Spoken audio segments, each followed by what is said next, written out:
مرکز یکجہتی اسلام، افلاک سے اونچا شہ لالاک کا ہے نام، ہے ذات نبی مرکز یکجہتی اسلام، افلاک سے اونچا شہ لالاک کا ہے نام۔ اعوذ باللہ من الشیطان الرجیم، بسم اللہ الرحمن الرحیم، الحمد للہ رب العالمین، بارئ الخلائق اجمعین، الصلاۃ والسلام علی اشرف الانبیاء والمرسلین، حبیبنا و حبیب الہ العالمین، الذی سمی فی السماء احمد وفی الارضین بأبی القاسم محمد، اللہم صل علی محمد وآل محمد وعلی آلہ الطیبین الطاہرین المعصومین، ولعنۃ الدائم علی اعدائہم اجمعین من یوم عداوتہم الی قیام یوم الدین۔ السلام علیکم ورحمۃ اللہ وبرکاتہ۔ سیرت النبی آڈیو سیریز کی آج چوتھی قسط۔ جیسا کہ عرض کیا تھا کل کی قسط میں کہ اس خطے میں عربستان کے اندر جو انبیاء تشریف لائے، جن انبیاء کو اللہ نے مبعوث کیا، ان کے بارے میں بات کریں گے۔ سب سے پہلے جس نبی کا ذکر کروں گا وہ حضرت ہود علیہ السلام ہیں۔ قرآن مجید میں حضرت ہود علیہ السلام کا ذکر آیا ہے، اور قرآن مجید کی چند صورتوں کے اندر حضرت ہود علیہ السلام اور آپ کی قوم کے بارے میں اللہ نے بیان کیا ہے۔ سورہ اعراف کی آیت نمبر 65 میں حضرت ہود علیہ السلام کا تذکرہ ہے۔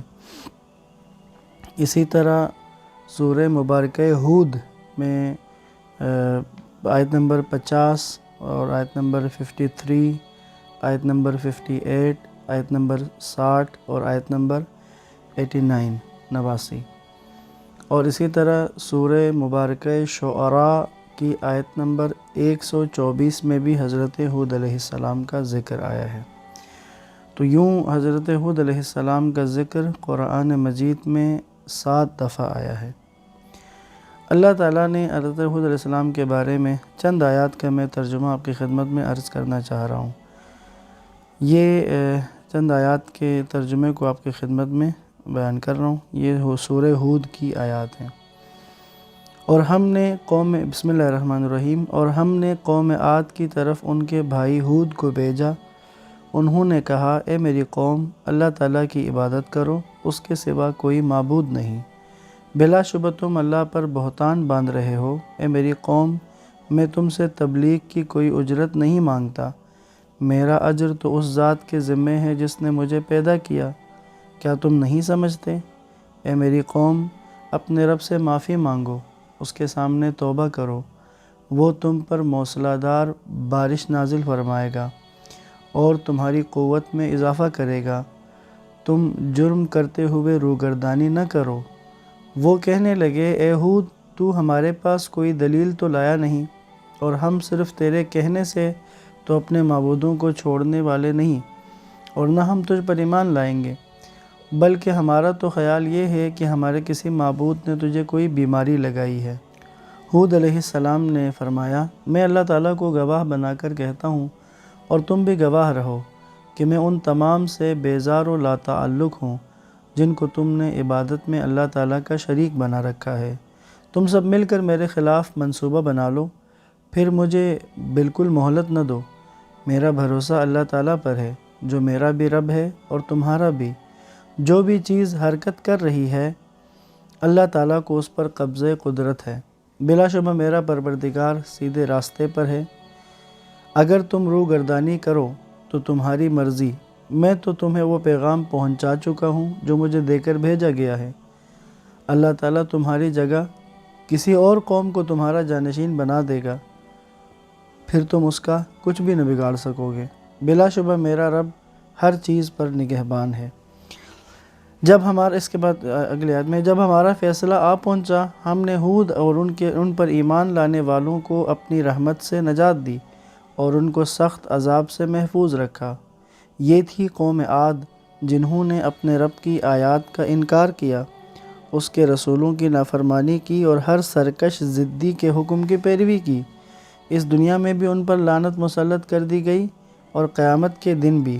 خبردار، عاد نے اپنے رب کا انکار کیا، خبردار ہود کی قوم عاد ہمیشہ کے لیے دور ہو گئی ہے، دفع ہو گئی ہے۔ بس یہ حضرت ہود علیہ السلام کے بارے میں چند آیات کی میں نے آپ کے سامنے تلاوت کی، اس کا ترجمہ آپ کی خدمت میں عرض کر دیا۔ اب اگر تھوڑا سا اس کا ایریا میں بتانا چاہوں گا کہ یہ ہود علیہ السلام کی قوم جو قوم عاد ہے، قوم عاد کو قرآن مجید نے ایک تو اس کا جو دورانیہ ہے، زمانہ جو اس کا بنتا ہے وہ حضرت نوح علیہ السلام کے بعد کا دور ہے، یعنی موسیٰ علیہ السلام سے پہلے کا، یعنی ابراہیم علیہ السلام وغیرہ سے پہلے کا دور ہے، اور نوح علیہ السلام کے بعد کا دور ہے۔ اسی طرح عاد جو ہے یہ وسیع حضرت نوح علیہ السلام کی نسل سے ہی ہیں، اور قوم ہود یا عاد جو ہے یہ عرب کا ایک قدیم قبیلہ تھا۔ یہ سامی اقوام کے صاحب قوت و اقتدار افراد تھے۔ تاریخ عرب کی قدیم اقوام کو عرب عاربہ یعنی وہی خالص عرب، یا عرب بائدہ یعنی وہ عرب کی جو مٹ گئے، جن کا عذاب خدا کی وجہ سے جن کا نام و نشان ختم ہوا، عرب بائدہ بھی ان کو کہا جاتا ہے۔ تو پس یہ جو عرب بائدہ کہلاتے ہیں، ان میں قوم عاد بھی شامل ہے۔ قوم عاد کا جو مسکن ہے، جس جگہ پر ان کی رہائش تھی، جہاں یہ قوم بستی تھی، اس کو قرآن نے احقاف کہا ہے۔ تو احقاف جو ہے وہ جزیرہ نما عرب کے جنوب میں ربع الخالی، جیسا کہ میں نے پہلے بھی عرض کیا کہ یہ جو صحرا والا ایریا جو بنتا ہے، اگر آپ آج کے دور کے حساب سے سمجھنا چاہیں تو یہ جو مکہ اور حجاز کا علاقہ ہے، اس کے بعد آگے جو اس وقت نجد ہے، آج کا جو ریاض اور یہ علاقہ نجد جو کہلاتا ہے، یہ اس طرف کی بات کر رہا ہوں میں۔ تو اس کے مشرق میں عمان، مغرب میں یمن، شمال میں ربع الخالی اور جنوب میں حضرموت ہے۔ بعض مورخین کے مطابق عاد اولیٰ عرب کے بہترین حصے حضرموت اور یمن سے لے کر خلیج فارس اور عراق تک آباد ہو گئے تھے، یعنی بعض کے نزدیک یہ بہت بڑی آبادی تھی کہ جو ایک طرف سے یمن اور اوپر جا کر مختلف ٹولیوں کی شکل میں یہ عراق تک آباد تھے۔ اور قوم نوح علیہ السلام کے جو بت تھے، اس میں قرآن نے جن کا نام بیان کیا ہے سورہ مبارکہ نوح کے اندر، ود، سواع، یغوث، یعوق اور نصر، کہتے ہیں کہ یہ جو قوم عاد کے تھے یہ بھی انہی بتوں کی پوجا کرتے تھے، اور بعض کے مطابق ان کے ایک دو بت اس کے علاوہ بھی تھے جن کی عبادت کرتے تھے۔ ایک کا نام سمود، سواد سے سمود، اور ایک کا نام حتار تھا۔ احقاف جو ہے جس کا ذکر قرآن میں ہے سورہ احقاف کے اندر بھی، تو احقاف حقف کی جمع ہے۔ اس کے لغوی معنی جو ہیں وہ ریت کے لمبے لمبے اور اونچے ٹیلے ہیں، یعنی یہ ایک خاص ایریا تھا کہ جس میں ریت کے اونچے اونچے ٹیلے تھے جو عمان سے لے کر یمن تک پھیلے ہوئے تھے۔ یہ اسی ایریے سے نکل کر یہ آس پاس کے جگہوں پر یہ آباد ہو گئے تھے۔ اس وقت جو یمن کا ایک شہر ہے جو بحیرہ عرب کے ساحل پر واقع ہے، اس شہر کو شہر مقلا کہتے ہیں۔ اس شہر سے تقریباً 200 کلومیٹر شمال کی جانب حضرموت میں ایک مقام ہے۔ آج بھی حضرموت یمن کا ایک مشہور علاقہ ہے، اور اس میں ایک مقام ہے کہ جہاں پر وہاں کے مقامی لوگوں کے مطابق ایک مقام جس میں حضرت ہود علیہ السلام کا مزار انہوں نے بنایا ہوا ہے، اور وہ قبر ہود کے نام سے ہی مشہور ہے۔ یہ قبر خیر اگرچہ تاریخی طور پر اگر ایریا دیکھا جائے تو وہ یہی ایریا بنتا ہے، اور وہاں کے مقامی لوگ جو ہیں وہ اس کو حضرت ہود علیہ السلام کے قبر کے طور پر ہی بیان کرتے ہیں، اور اس کو اسی حساب سے ہی اس قبر کو بنایا، وہاں پر بنا رکھا ہے۔ ہزاروں برس پہلے احقاف میں شاندار تمدن رکھنے والی قوم آباد تھی۔ یہ علاقہ سرسبز و شاداب تھا، مگر آج یہ ایک لک و دک ریگستان ہے جس کے اندرونی حصوں میں جانے کی کوئی ہمت نہیں رکھتا۔ 1843 میں بویریا کا ایک فوجی آدمی اس کے جنوبی کنارے پر پہنچ گیا تھا۔ اس کے بقول حضرموت کے شمالی سطح مرتفع پر سے کھڑے ہو کر دیکھا جائے تو یہ صحرا 1000 فٹ نشیب میں نظر آتا ہے۔ اس میں جگہ جگہ ایسے سفید ریتیلے قطعے ہیں جن میں کوئی چیز گر جائے تو وہ ریت میں غرق ہوتی چلی جاتی ہے، یہاں تک کہ یہاں کی ریت بالکل باریک صفوف کی طرح ہے۔ اس جرمن نے ایک شاقول اس ریت میں پھینکا تو وہ 25 منٹ کے اندر اس میں غرق ہو گیا، حتیٰ کہ اس کی رسی کا سرا تک گل گیا جس کے ساتھ وہ بندھا ہوا تھا۔ بس یمن کی بندرگاہ جو ہے عدن سے تقریباً 500 کلومیٹر شمال مشرق میں مکلا کی بندرگاہ ہے۔ مکلا سے 65 کلومیٹر مشرق میں الشجر کی بندرگاہ ہے۔ مکلا اور الشجر سے 200 کلومیٹر شمال میں وادی حضرموت ہے۔ اس وادی میں کے کنارے البحر الصافی، شبام اور تریم کے قصبے ہیں۔ شبام اہل شبوہ نے حضرموت آ کر آباد کیا، اور شبام کے مشرق میں تقریباً 40 کلومیٹر دور تریم واقع ہے، جس کے پاس حضرت ہود علیہ السلام کی قبر بتائی جاتی ہے، اور یہی احقاف کا علاقہ ہے۔ یہ جو علاقہ تھا احقاف، یہیں پہ حضرت ہود علیہ السلام آئے۔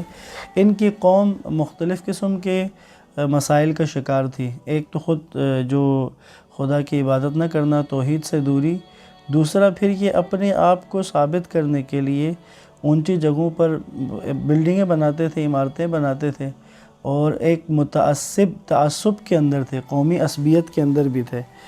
تو حضرت ہود علیہ السلام نے ان پہ تبلیغ کی، ان کو توحید کی طرف دعوت دی، لیکن انہوں نے حضرت ہود علیہ السلام کی دعوت کو سوائے چند ایک قلیل تعداد کے انہوں نے قبول نہیں کیا۔ تو اس کے بعد ان پر عذاب آیا تھا۔ تو یہ باغی قوم جو ہے وہ تند و تیز اور منحوس آندھی کے عذاب سے تباہ ہو گئی۔ یہ عذاب قرآن میں یہ ذکر ہے کہ 7 راتیں اور 8 دن مسلسل آیا، جس نے اس سرکش قوم کو مکمل طور پر ہلاک کر کے رکھ دیا۔ حضرت ہود علیہ السلام اور ان کے مخلص پیروان جو تھے وہ عذاب الہی سے محفوظ رہے۔ قرآن مجید میں قوم عاد کے بارے میں سورہ فجر کی آیت نمبر 7 میں اور سورہ نجم کی آیت نمبر 50 میں 2 اور نام ان کے لیے گئے ہیں۔ سورہ فجر میں ان کو عاد ارم اور اسی طرح سورہ نجم میں عاد اولا کہا گیا ہے۔ یہ اس عاد سے مراد یہی قوم عاد ہیں، حضرت ہود علیہ السلام کی جو قوم تھی۔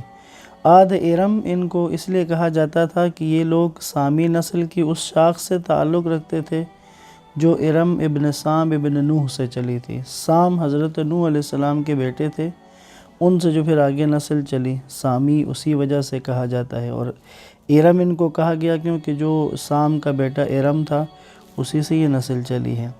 اور عاد اولا ایک کہنے کی جو اس میں وجہ تسمیہ ہے وہ قوم سمود ہے۔ قوم سمود چونکہ ان کو بھی دوسرا عاد یعنی عاد کی جو باقی ماندہ نسلیں تھیں جو بعد میں جا کر دوسری طرف جا کے آباد ہوئی، تو وہ قوم سمود ہے، تو ان کی نسبت سے ان کو عاد اولا کہا جاتا ہے۔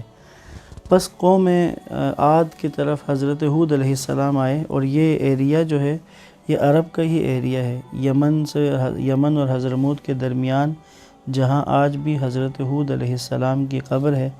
تو یہ علاقہ احقاف ہے، اور حضرت ہود علیہ السلام اس علاقے میں پیغمبر مبعوث ہوئے خدا کی طرف سے، اور قرآن میں ان کا ذکر بھی ہے۔